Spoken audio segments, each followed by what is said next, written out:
Welcome to problem of the day 183 with integration by parts.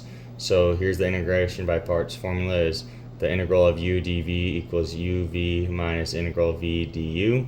So we have the integral of e dx sine x dx, and we need to use liate to choose what your u is. So logs inverse, is algebraic, trig, and exponential.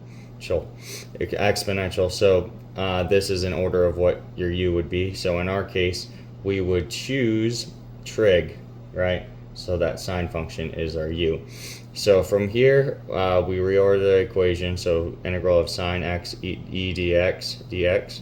Our u is sine x. Du is cosine x. Our v is e dx. dv is e dx. So we just took the derivative of each of the terms, and then we plug it into the equation. So sine x e dx minus the integral of e dx cosine x dx, and then we reorder once again and set our this part equal to u and v, and take the derivatives respectively, and then plug it back in again. So we have to do integration by parts twice.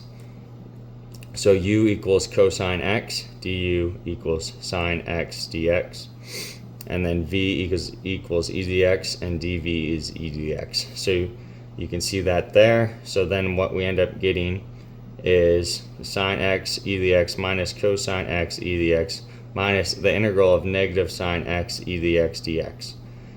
Yeah, that's a mouthful. But now we will rewrite this.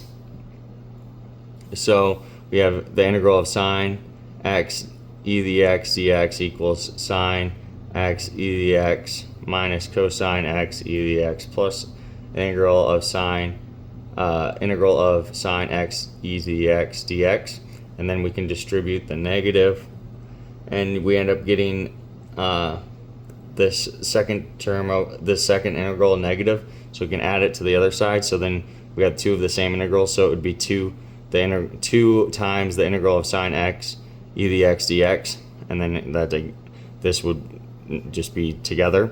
So then that equals the sine x e dx minus cosine x e dx, and since this is 2, we can divide by 2. So the integral of sine x e dx dx, which is what we have and what we're trying to find, is equal to sine x e dx minus cosine x e dx over 2. And then of course you add the plus c, and that's your answer. I hope that helps. It's quite a mouthful.